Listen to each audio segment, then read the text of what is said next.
If you think the Vortex helps you get things in focus, try becoming a premium member on RealCatholicTV.com for the best shows on earth. The benefits are out of this world. The Show Me State is calling Obamacare illegal. Another dark side of in vitro fertilization is revealed, and even Planned Parenthood can't deny the power of a heartbeat. Those stories and more just ahead on Catholic News Roundup. Catholic News Roundup is brought to you in part by PewSitter.com, your online Catholic newspaper for the third millennium, CatholicMediaCoalition.org, in line with the Church, online with the world. And TheAmericanCatholic.com, politics and culture from a Catholic perspective.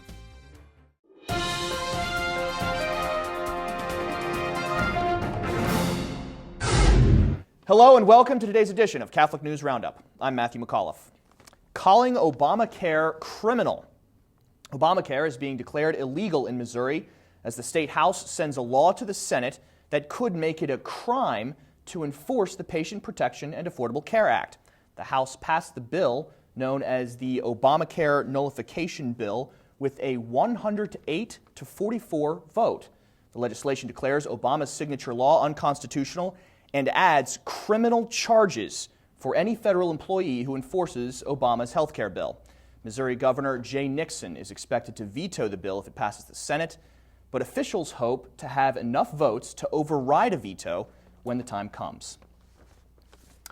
Weurl appointed to CDF.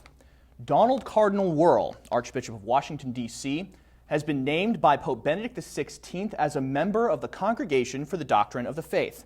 This appointment comes after Weurl's recent establishment of the U.S. Ordinariate at the command of the Pope, which is currently reunifying hundreds of Anglicans with the Catholic faith across the country. One of the Congregation for the Doctrine of the Faith's most important responsibilities is to promote and safeguard doctrine on faith and morals throughout the Catholic world.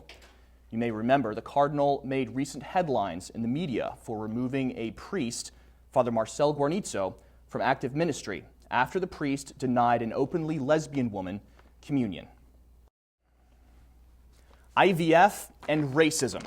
A homosexual couple says they are devastated over a mistake made in their in vitro fertilization procedure, leaving them with 2 children of different races. London health officials are investigating the largest sperm bank in Britain after a mix-up led to the conception of a child different in race from the homosexual couple and their first child, also conceived through IVF. The couple's lawyer says the results will be catastrophic to the newly conceived child, resulting from the kind of mistake that happens very rarely, according to the sperm bank now under investigation. After another such incident took place in 2002, resulting in mixed-race twins being born to a white couple, the woman in the couple said, quote, "All we wanted was a family. Instead, we were landed with a nightmare that will last forever." And stay with us. We'll be back in just a few seconds.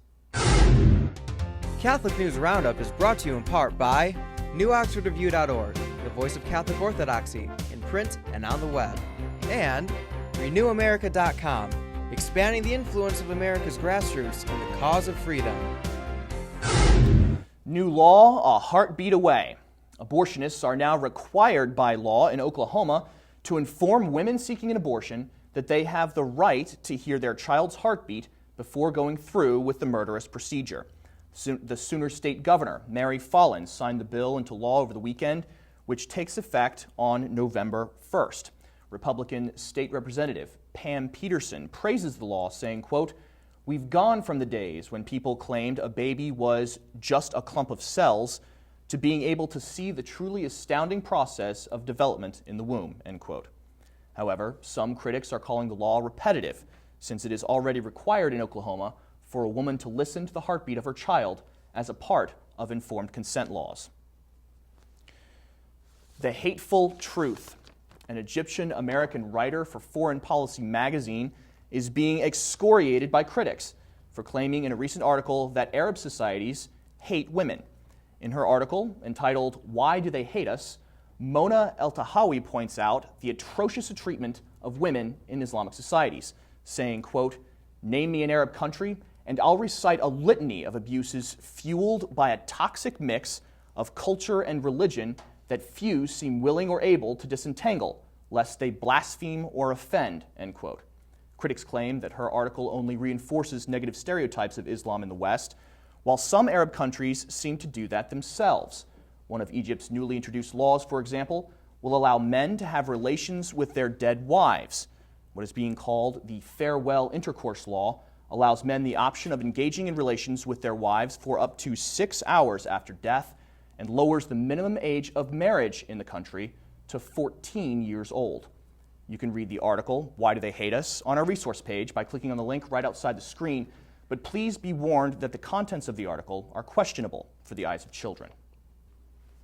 I'm Matthew McAuliffe. Thanks for tuning in today. Be sure and tune in tomorrow for your daily dose of Catholic News Roundup right here on RealCatholicTV.com.